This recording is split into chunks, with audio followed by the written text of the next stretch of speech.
Un atento saludo, queridos compañeros del Laboratorio de Salud Pública. En el día de hoy vamos a continuar nuestro curso básico Implementación de la norma ISO/IEC 17025 modelo 2017. Sean todos bienvenidos. En el día de hoy revisaremos la cláusula o capítulo 8 que corresponde a los requisitos de gestión y es el último capítulo que trae la norma. Recordemos la estructura de nuestra norma ISO/IEC 17025 de 2017. Hasta ahora hemos visto el numeral 1 o capítulo 1, cuyo contenido es el objeto y campo de aplicación. El capítulo 2, que contiene todo el tema de las referencias normativas. El capítulo 3 contiene las definiciones técnicas. El numeral 4, los requisitos generales. El numeral 5, los requisitos estructurales. El numeral 6, los requisitos de recursos. El numeral 7, requisitos del proceso. Y nuestro numeral 8, requisitos de gestión, que será lo que vamos a revisar en el día de hoy. Para ubicarnos en contexto, recordemos rápidamente cómo está organizada nuestra norma ISO/IEC 17025. Recordemos que hay una columna vertebral que son nuestros resultados válidos y que tenemos luego unas espinas mayores que son los capítulos que contiene o a través de los cuales está estructurado el contenido de la norma.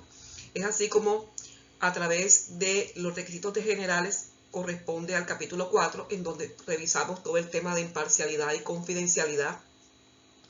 En el capítulo 5 corresponde a los requisitos de la estructura, en donde revisamos todo el tema de cómo está enmarcada la institución en el marco de una entidad legal como una organización estructurada que tiene un alcance, tiene una dirección, que tiene una misión en cumplimiento, que tiene una obligatoriedad de cumplimiento de eficacia e integridad del sistema de gestión y, por supuesto, el personal que tiene autoridad y recursos para la competencia de la realización de las actividades del laboratorio.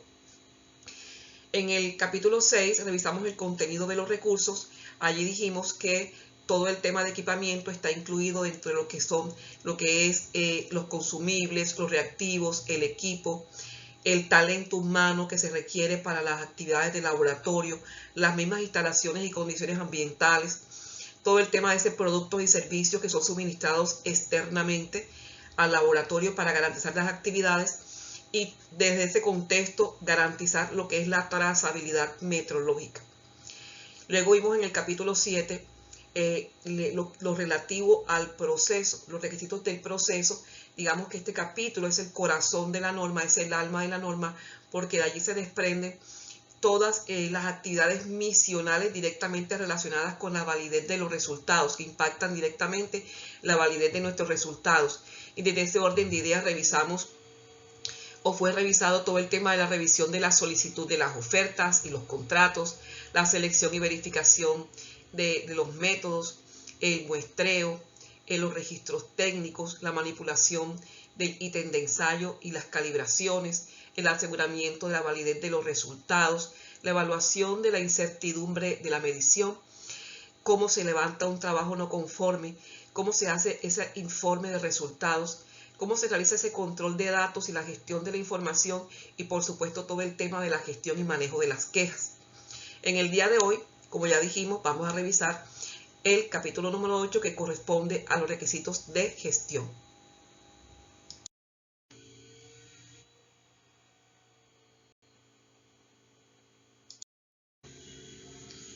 Actualmente los laboratorios se enfrentan, como todos sabemos, a un nivel muy alto de competencia. Y esa competencia es una lucha constante para poder crecer, para poder desarrollarse, para permanecer en el mercado, incluso para lograr, como digo, sobrevivir ante tantas exigencias que hay en el entorno. Y la única manera entonces de poder, en este sentido, renovar y evolucionarse es solamente si implementamos el ciclo de mejora continua, si se implementa en el laboratorio el ciclo de mejora continua. Entre otras cosas porque el ciclo de mejora continua permite cumplir con eso, justamente esos requisitos en el caso específico de la norma ISO IEC 17025, para lograr que ese flujo de trabajo que se realiza en el laboratorio, que todas esas actividades sean realizadas de una manera efectiva y sencilla y que aseguren justamente la precisión y la confianza en esa validez de los resultados que nosotros estamos queriendo o necesitando garantizar. Desde este orden de ideas, el ciclo PHBA aplicándolo a la norma ISO IEC 17025, igual como aplica también a otras normas ISO, digamos que se cumplen en ella las 4 etapas básicas del ciclo de gestión de mejora continua, y tenemos entonces una primera etapa en ese planear, que es en esa etapa en donde se establecen los objetivos y vamos a definir cuáles son esos procesos que nosotros necesitamos intervenir para lograr los resultados previstos en relación con política, en relación con todo el tema de la planificación del laboratorio, en donde vamos a incluir la divulgación de la norma, el diagnóstico del sistema actual, la planificación detallada de la implementación que estamos realizando, donde debemos fijar todas esas políticas y esos objetivos de calidad que se propone la organización cumplir, redactar el manual de calidad en caso de que se crea necesario. Sabemos que ya no es obligatorio, pero sí es importante que podamos contar con esa ruta de navegación como lo es el manual de calidad. El redactar los procedimientos del sistema y los procedimientos técnicos que se requieren para las actividades del laboratorio. El poder redactar, contener todos esos registros del sistema que me pide la norma, registros técnicos, redactar los instructivos, digamos, tener todo lo que es la selección de los métodos que se van a acreditar en el laboratorio. Todo es la parte del planificar. Ya en el hacer corresponde entonces a lograr implementar esas acciones y esos cambios considerados necesarios para, digamos, fomentar la mejora continua, con el objetivo justamente de lograr la eficacia y de corregir los posibles errores que se hayan realizado se hayan presentado en las diferentes etapas del laboratorio. Correspondería entonces en el hacer implementar el sistema de gestión ya como tal, adecuar la infraestructura del laboratorio, la validación de toda la documentación, que sea una documentación actualizada, que sea una documentación vigente, que se controle las condiciones ambientales y se analicen, el tema de la calibración de nuestros equipos, que se adquieran patrones y materiales de referencia, que por ejemplo se calcule, se valide en los métodos la incertidumbre de medición, que se participe en las pruebas interlaboratorios, en ensayos de actitud, y que se prepare el equipo de auditores internos precisamente para que participen, para que desarrollen toda esa temática de las auditorías al interior de la organización en sus diferentes áreas. Ya en la verificación, ya luego que hemos implementado esas acciones de mejora, debemos establecer entonces ese periodo de prueba para medir y valorar esa eficacia de los cambios que nosotros hemos implementado en el hacer. Esta es como la fase de regulación del sistema, en donde vamos ya a desarrollar todas esas auditorías internas que hemos planificado y revisar cómo es el comportamiento, cómo está el estado actual del sistema de gestión. Finalmente, en un actuar correctivo, una vez hechas ya todas las mediciones y hemos identificado cuáles son esas no conformidades que tenemos en el sistema, debemos entonces definir cuáles son esas correcciones, cuáles serán esos cambios para la mejora que nosotros vamos a necesitar implementar, tomar esas decisiones que correspondan pertinentes para conducir a la mejora continua de todos estos procesos. Aquí es importante entonces la adopción de esas medidas o esas acciones correctivas y preventivas, de implementar esas acciones de mejora y de seguimiento, y por supuesto solicitar las auditorías de acreditación ante organismos reconocidos. Y algo muy importante, lo que haya sabido bien a la primera debemos tenerlo estandarizado y normalizarlo y socializado para que se haga adherencia a nivel de toda la institución. Es importante enfatizar en que los resultados favorables de un control de gestión efectivo solamente es posible cuando existe un liderazgo verdadero, un compromiso certero y una labor responsable por parte de la alta dirección y por supuesto de cada una de las áreas del laboratorio. Con relación a este octavo capítulo, octava cláusula que se llama requisitos de gestión, debemos decir que es un capítulo completamente nuevo y que nos presenta la norma dos opciones, una opción A y una opción B. En la opción A nos dice textualmente, como mínimo un sistema de gestión del laboratorio debe tratar lo siguiente, y dice, la documentación del sistema de gestión, el control de documentos del sistema de gestión, el control de los registros, las acciones para abordar los riesgos y las oportunidades, la mejora, las acciones correctivas, las auditorías internas y las revisiones por la dirección. En tanto que en la opción B dice que un laboratorio que ha establecido y mantiene un sistema de gestión de acuerdo con los requisitos de la norma ISO 9001 y que sea capaz de apoyar y demostrar el cumplimiento coherente de los requisitos del capítulo del 4 al 7, cumple y también al menos con la intención de los requisitos del sistema de gestión especificados en los apartados 8, del 8.2 al 8.9. Entonces, en el caso nuestro, como Laboratorio de Salud Pública, no tenemos un sistema certificado de gestión basado en la norma ISO 9001, por lo tanto nos corresponde implementar la opción A y desarrollar toda esta temática que nos está pidiendo esa opción A. El criterio 8.1.1 trata las generalidades de los requisitos de gestión y nos dice que el laboratorio debe establecer, documentar, implementar y mantener un sistema de gestión de calidad que sea capaz, por un lado, de apoyar y demostrar el logro coherente de los requisitos de esta normatividad, de asegurar la calidad de los resultados del laboratorio en términos de validez de los resultados, yendo mucho más allá, que sea capaz ese sistema de gestión de garantizar la satisfacción de nuestros clientes y, por supuesto, de garantizar el cumplimiento de las exigencias de los requisitos de los organismos de control. El criterio 8.2.1 nos dice que la dirección del laboratorio debe establecer, documentar y mantener políticas y objetivos para el cumplimiento del propósito de esta norma. Si nos damos cuenta, miren que dice políticas, no me dice política de calidad, como si lo decía en la anterior versión. Aquí me dice sencillamente políticas y objetivos para el cumplimiento del propósito de esta norma. Y que asimismo esa alta dirección debe garantizar que esa política y que esos objetivos sean comprendidos y sean implementados en todos los niveles de la organización. Y cuando hablamos de todos los niveles de la organización, estamos diciendo que la organización como tal, el laboratorio como tal, debe respirar calidad. Todos deben entender el por qué, el para qué y el cómo se están montando y se están implementando todos los temas relacionados con el sistema de gestión de la calidad. Desde el nivel más bajo hasta el nivel más alto. Todos en la organización respirando calidad. El criterio 8.2 nos habla de la documentación del sistema de gestión. El 8.2.2 nos dice a ese respecto, nos habla hablándonos sobre las políticas y los objetivos y nos dice que el laboratorio debe abordar la competencia, la imparcialidad y la operación coherente del laboratorio. ¿Qué quiere decir esto? Que cuando nosotros hagamos nuestras declaraciones de política, en esas declaraciones de política debemos dejar clarificado el abordaje de la competencia, la imparcialidad y la operación coherente y los objetivos que nosotros diseñemos e implementemos para darles cumplimiento a esas políticas inicialmente documentadas deben estar alineados con esa misma política. Es decir, debe haber coherencia para que a través de esos objetivos podamos implementar estrategias que logren precisamente la consecución de la competencia, de la imparcialidad y de esa operación coherente en el laboratorio. El 8.2.3 nos dice que desde la dirección del laboratorio se debe suministrar evidencia del compromiso con el desarrollo y la implementación del sistema de gestión y con mejorar continuamente su eficacia.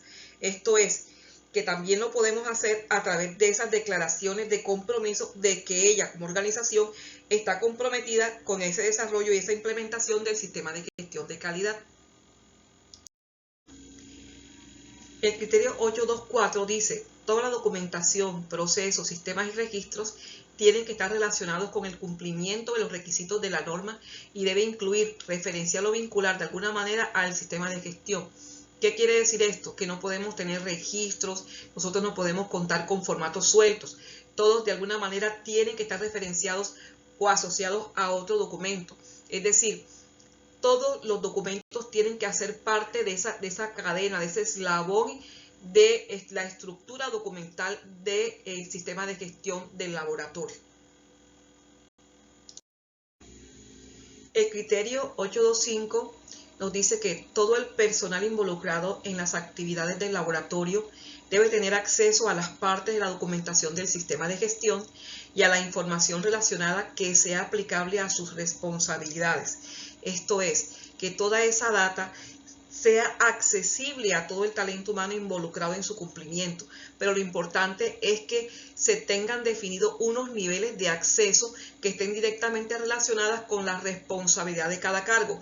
Esto para garantizar la confidencialidad de la información. El criterio 8.3 nos presenta la exigencia del control de los documentos del sistema de gestión y nos dice que el laboratorio debe controlar tanto los documentos internos como externos que estén relacionados con el cumplimiento de la norma. Y nos hace una aclaración, una nota que dice que se considera documentos, por ejemplo, las declaraciones de política, las instrucciones del fabricante, las tablas de calibración, los gráficos, los planos, los pósters, las notificaciones, los dibujos y los memorandos. Podemos colocar un ejemplo que es, digamos, muy común en los laboratorios de ensayo. El algoritmo de lavado de manos, donde apliques, ustedes ven el algoritmo de lavado de manos. Esto se convierte en un documento como tal. Y como documento debe estar inmerso, debe estar alineado al sistema de gestión, al control documental de la organización. Eso es muy importante. El criterio 832 nos dice que el laboratorio debe asegurarse de que los documentos primero se aprueben en cuanto a su adecuación antes de su emisión por personal autorizado, que se revisen periódicamente y se actualicen según sea necesario, que se identifiquen los cambios y el estado de revisión actual de los documentos, esto es, las diferentes versiones, si está en versión 1, versión 2, versión 3, etc. Que las versiones pertinentes e aplicables estén disponibles en los puntos de uso y se controle su distribución. Con esto lo que nos quiere pedir la norma, lo que nos exige es que no tengamos rodando documentos obsoletos mezclados con los documentos vigentes.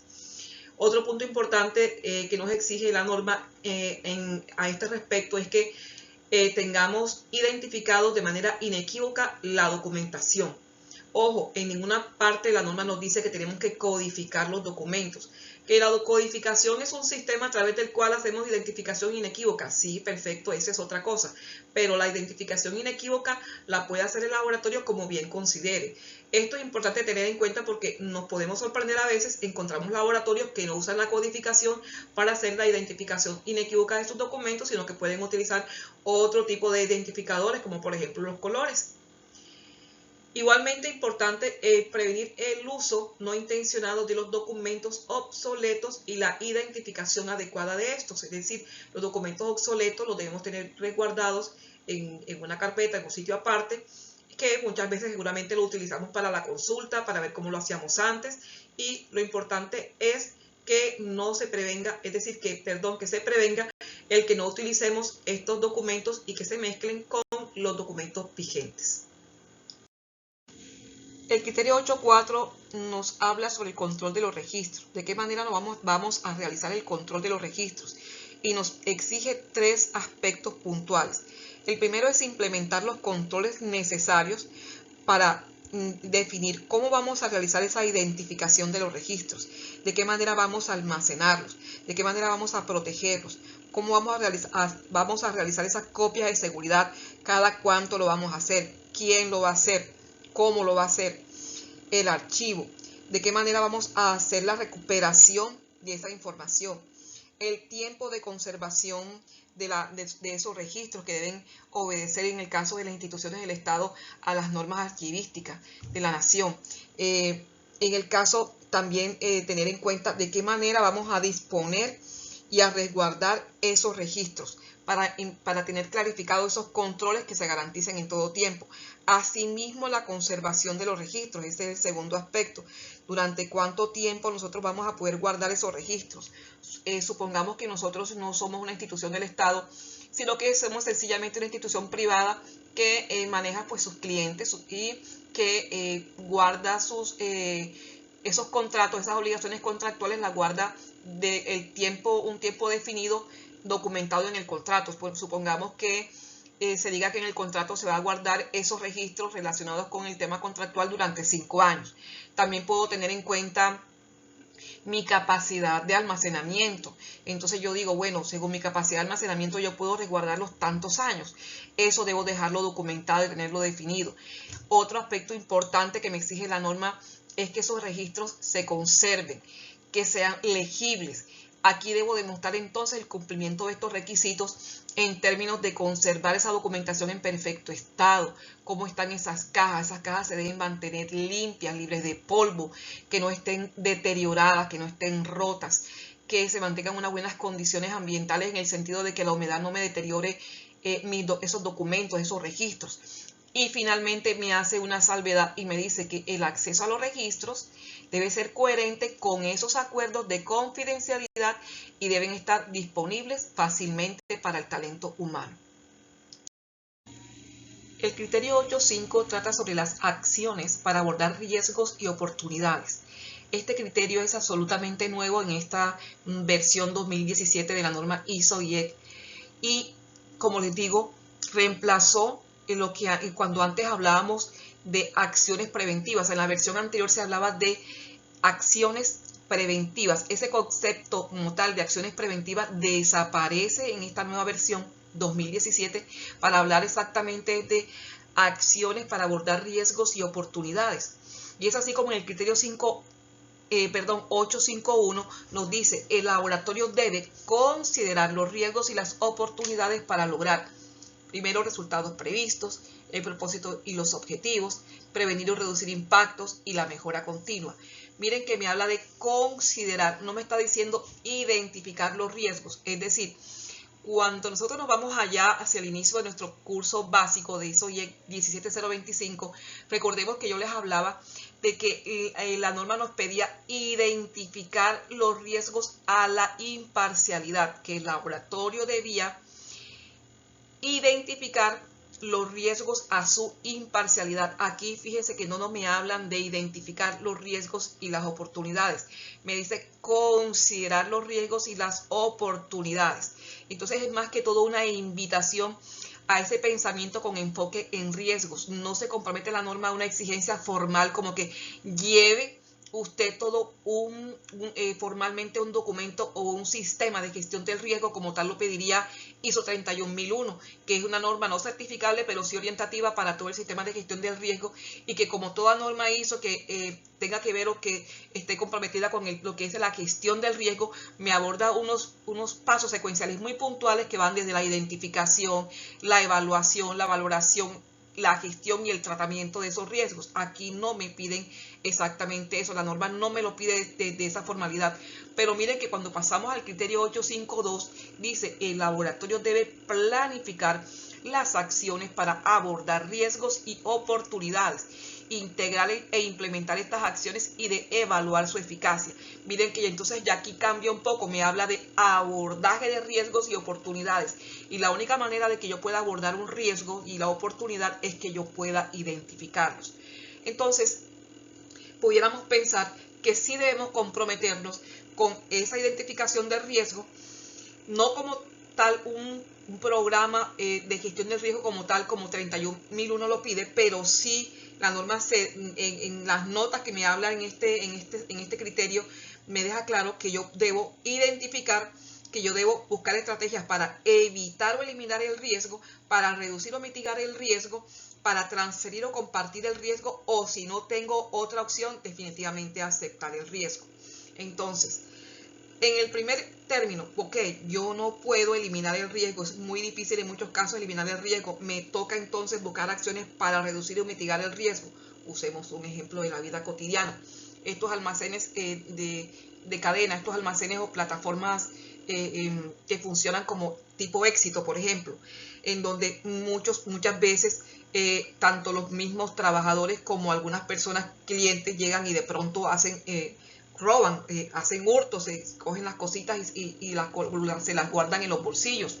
Entonces es muy difícil para ese almacén eliminar ese riesgo al 100%, es decir, eliminarlo es muy complicado, pero sí pueden hacer uso de unas estrategias que puedan muy bien reducir o mitigar la ocurrencia del mismo. Entonces viene el almacén y implementa, por ejemplo, unas cámaras de seguridad, y de esa forma logra reducir o mitigar este riesgo. Por otro lado, en cuanto al transferir o compartir el riesgo, cuando hablamos de transferir o compartir el riesgo, estamos diciendo, pasémosle el problema a alguien más. Literal es eso. En el caso de las instituciones prestadoras de servicios de salud, como para poner un ejemplo, el mismo nuestro caso como laboratorio de salud pública, por ejemplo, muchas situaciones que se presentan con el tema del resguardo de la información, la pérdida de la data, la pérdida de la información que no se logra tener bien resguardada, custodiada, asegurada. Entonces, ¿qué hace? Viene y le transfiere el problema a un tercero, contrata a un proveedor que sea el que le maneje esa información y sea el que le garantice que esa información se custodie, se conserve, ¿verdad? La confidencialidad, que se resguarde, que se le haga unas copias de seguridad, en fin, que se garantice esa parte, ese contratista que ha sido precisamente, valga la redundancia, contratado para ese tema de resguardo de información. Otros optan de pronto por comprar una póliza de seguro. Lo importante aquí es que se logró transferir o compartir ese riesgo. Otros pudieran optar en otras situaciones por sencillamente a aceptar el riesgo. Esa es otra de las opciones. Entonces diríamos, uy, pero qué chévere, si tengo todas esas opciones, yo me quedo con la última. Yo sencillamente decido, yo acepto el riesgo, acepto todos mis riesgos y estoy cumpliendo la norma. Pues no, no funciona así. Resulta que para yo poder aceptar el riesgo, lo puedo hacer solo cuando es de baja posibilidad de ocurrencia y su impacto también es mínimo. Solamente así, cuando es baja posibilidad de ocurrencia, impacto mínimo, yo puedo aceptar el riesgo. De lo contrario, siempre voy a tener que intervenirlo, siempre voy a tener que tratar de evitarlo o por lo menos de minimizarlo o de transferirlo. Y en la parte última de este criterio, en el 853, me dice que todas esas acciones que yo implemente para reducir, evitar, mitigar esos riesgos y abordar esas oportunidades tienen que ser proporcionales al impacto potencial sobre la validez de los resultados. Es decir, sobre mi primaria cadena de valor, que es la validez de los resultados. Entonces, todo aquello que vaya directamente relacionado y que impacte la validez de mis resultados, de esa manera importante tendré que intervenir ese riesgo porque me está haciendo una gran afectación en los términos de que hablamos de garantizar la validez de los resultados. El criterio 8.6 contempla la mejora. Y fíjense, este es el apartado más pequeñito, más cortito de la norma. Este criterio 8.6 solamente tiene dos subcriterios, el 8.6.1 y el 8.6.2, y trae dos noticas, no tiene más nada. Pero a pesar de ser tan corto, es muy sustancioso. Entonces, el 8.6.1 me pide identificar y seleccionar oportunidades de mejora e implementar cualquier acción necesaria. El 8.6.2 me dice buscar la retroalimentación, tanto positiva como negativa, de sus clientes y analizarla.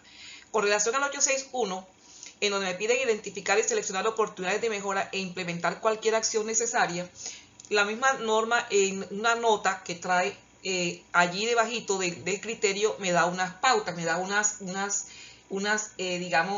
pistas, y dice que esas oportunidades de mejora se pueden identificar mediante la revisión de los procedimientos, de las operacionales, mediante el uso de las políticas, los objetivos generales, los resultados de las auditorías, las acciones correctivas y la revisión por la dirección, las sugerencias del personal, la evaluación del riesgo, el análisis de los datos y los resultados de los ensayos de aptitud.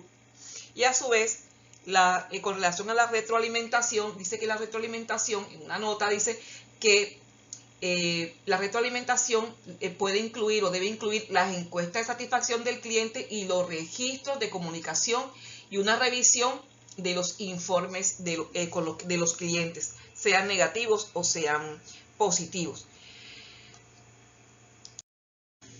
Bueno, justamente aquí están estas oportunidades de mejora descritas en la nota, que son la revisión de los procedimientos operacionales, el uso de las políticas, los objetivos generales, resultados de auditoría, acciones correctivas, revisión por la dirección, sugerencias del personal, evaluación del riesgo, análisis de datos, resultados de los ensayos de aptitud.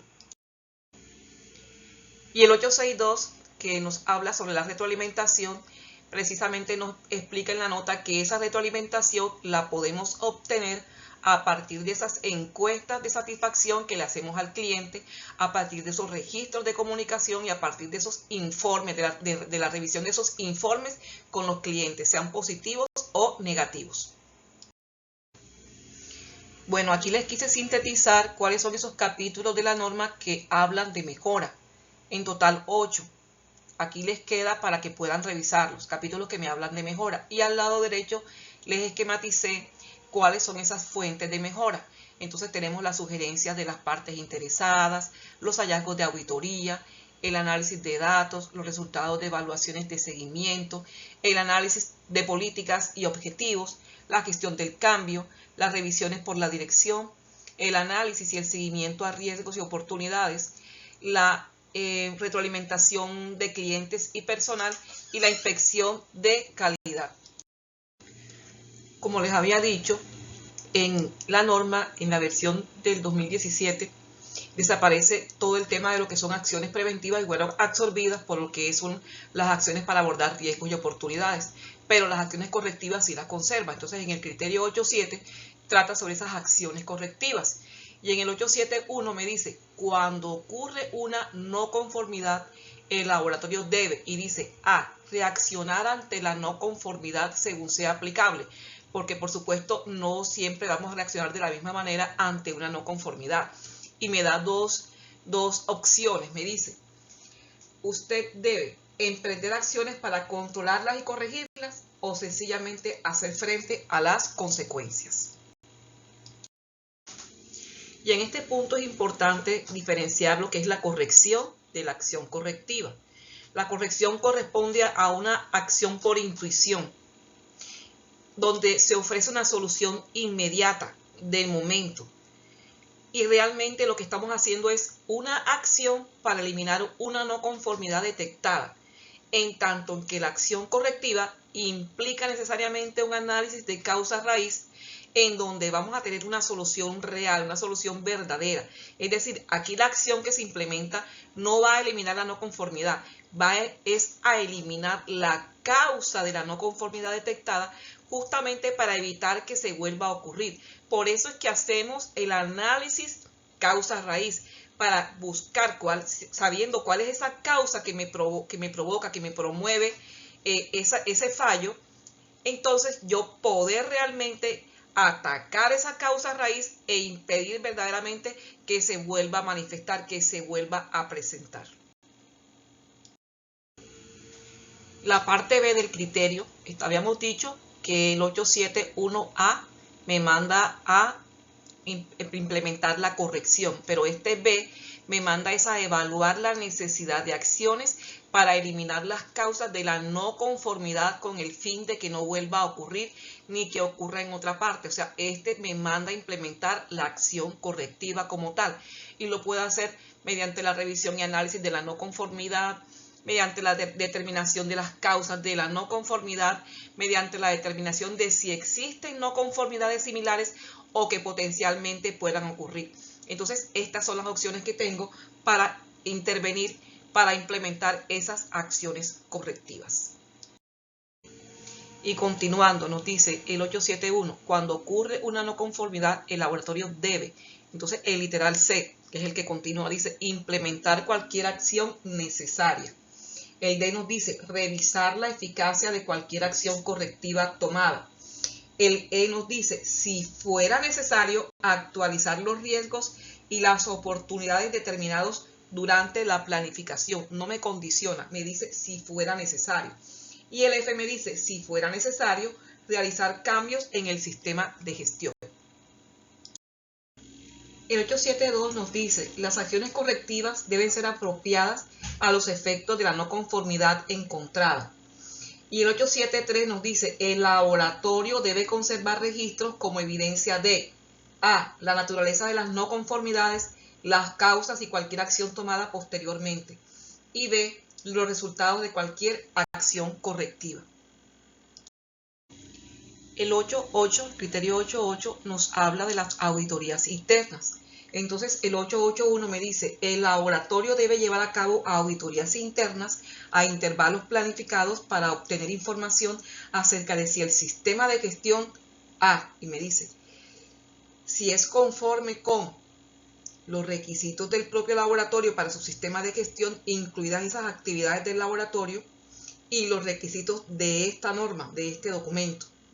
Y B, se implementa y mantiene eficazmente. Entonces ya no solamente es exactamente a partir de las auditorías internas, sino que también debemos revisar si ese sistema de gestión se mantiene y se implementa eficazmente.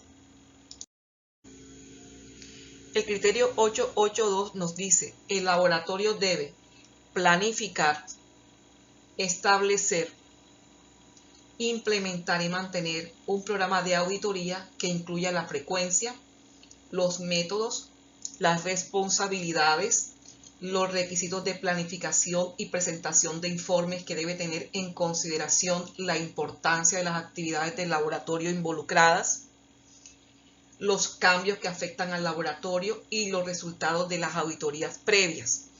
En síntesis, este es el apartado de la norma que nos pide tener un programa de auditoría. Y muchas veces por el trabajo del día a día en el laboratorio nos involucramos y tenemos muy pendiente la parte de la frecuencia, los métodos, las responsabilidades, los requisitos de planificación, la presentación de informes y dejamos a un lado, no le damos la suficiente importancia a lo que es considerar esa importancia que tienen de acuerdo a esas actividades del laboratorio involucradas, a los cambios que afectan al laboratorio y también considerar esos resultados de auditorías previas, porque con base en esos resultados de auditorías previas es que nosotros debemos organizar nuestro programa de auditorías. Ahorita vamos a mirar qué diferencia hay entre plan y programa de auditoría. El criterio 882B nos dice, el laboratorio debe definir los criterios de auditoría y el alcance de la auditoría. No es lo mismo el criterio que el alcance de la auditoría. Ahora lo vamos a ver. Luego me dice el C, asegurarse de que los resultados de las auditorías se informen a la dirección pertinente. El D me dice implementar las correcciones y las acciones correctivas apropiadas sin demora indebida. Aquí la norma no me pone un tiempo perentorio, no me dice, no me da fecha, no me establece límites de tiempo como tal, pero me dice sin demora indebida. Y recordemos que los hallazgos de una auditoría son insumos indispensables para poder implementar las correspondientes acciones de mejora. Luego me dice el E, conservar los registros como evidencia de la implementación del programa de auditoría y de los resultados de la auditoría. Esta parte de las auditorías internas, recordemos que tenemos que tener como base orientativa nuestra 19011. La ISO 19011 es una norma no certificable, pero que es orientativa específicamente para implementar todo el sistema de gestión enfocado hacia lo que es auditorías internas específicamente. Entonces, necesariamente cuando estamos en temas de auditorías internas, tenemos que remitirnos a la 19011. Para tener precisión en lo que es el alcance y la diferencia que hay entre alcance y criterio de auditoría, les quise traer este ejemplo. Este es ejemplo de un plan de auditoría. Entonces, el alcance serían las metodologías que se van a revisar en esa auditoría. Ese es el alcance.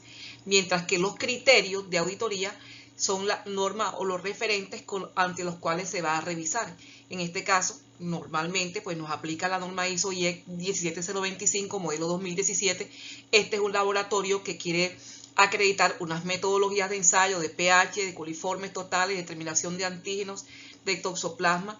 Entonces, esas metodologías que tiene como alcance en las que se quiere acreditar, para poder acreditarse en estas metodologías, tiene como criterio de auditoría la norma ISO IEC 17025 modelo 2017, por supuesto los criterios específicos de acreditación, en nuestro caso Colombia, del Organismo Nacional de Acreditación, y también fíjense que tenemos como criterio de auditoría, como ejemplo aquí, el de otras partes interesadas. Entonces fíjense, cuando ya un laboratorio está pensando en acreditarse, ya no solamente se mide sobre 17025, sino que ya también hay otras normatividades, porque cuando viene el ente acreditador ya no solamente me va a mirar como 17025, sino que me va a mirar con todas estas exigencias para poder acreditarse.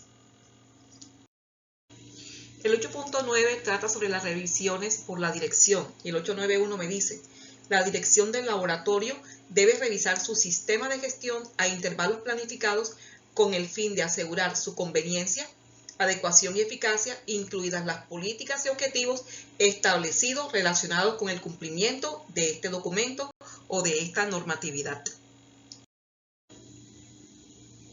El criterio 892 nos dice: en las entradas a la revisión por la dirección se deben registrar e incluir información relacionada con, y dice A, cambios en las cuestiones internas y externas que sean pertinentes al laboratorio, cumplimiento de objetivos, adecuación de políticas y procedimientos, el estado de las acciones de revisiones por la dirección anteriores, resultados de auditorías internas recientes, acciones correctivas, evaluaciones por organismos externos, cambios en el volumen y tipo de trabajo o en el alcance de actividades del laboratorio. Y en este sentido es si se ha aumentado el trabajo, si se ha disminuido el trabajo, si hemos incluido nuevas metodologías en el laboratorio. La retroalimentación de los clientes y del personal, el tema de las quejas, la eficacia de cualquier mejora implementada, la adecuación de los recursos, resultados de identificación de riesgos, resultados de aseguramiento de la validez de resultados. Entonces allí tendríamos que incluir las muestras a ciegas, las cartas control, los interlaboratorios, los intralaboratorios, las curvas de calibración y toda esa parte que nos sirva como evidencia al respecto. Otros factores también pertinentes, tales como las actividades de seguimiento y de formación. Entonces ahí entra todo el tema de las capacitaciones, el seguimiento al desempeño del talento humano, toda esa parte estaría allí. Quería hacer una precisión con relación a los cambios en las cuestiones internas y externas que sean pertinentes al laboratorio. Eso está directamente relacionado con lo que es el análisis de contexto. Entonces, en ese análisis de contexto lo podemos hacer a través de una matriz DOFA, a través de una matriz PESTEL o a través de también una matriz de estas de partes interesadas que también las podemos encontrar. Entonces, todo esto como para que lo vayamos teniendo en cuenta. Y finalmente el criterio 893 nos dice: en las salidas de la revisión de la dirección se deben registrar todas esas decisiones y acciones que están relacionadas con la eficacia del sistema de gestión y de sus procesos, la mejora de las actividades de laboratorio que estén relacionadas con el cumplimiento de los requisitos de la norma, la provisión de los recursos requeridos y cualquier necesidad de cambio. Es importante aclarar con relación a las revisiones por la dirección que la norma no nos dice, no dice planifíquelo, ¿verdad? Planifíquelo en unos periodos determinados, pero no nos dice cada cuánto. Normalmente se hace anual, o sea, los laboratorios generalmente lo hacen anual, pero no es, digamos, es una decisión del propio laboratorio. A veces esas revisiones por la dirección anual se hacen bastante tediosas, bastante largas, y se puede optar por hacer revisiones periódicas más frecuentes, pero eso es una, digamos, decisión de la dirección del laboratorio. Bueno, y finalmente así concluimos nuestro recorrido por la norma ISO/IEC 17025-2017. La idea con este curso básico era que tuviéramos un acercamiento acerca del contenido general de la normatividad y pues ya ustedes podrán involucrarse todo lo que quieran y todo lo que necesiten, que seguro que es bastante, en cada uno de estos aspectos, en cada uno de estos capítulos que necesitamos estudiar, revisar constantemente para de verdad hacer adherencia a todos estos compromisos a las que nos lleva la 17025-2017. Muchísimas gracias, muy amables.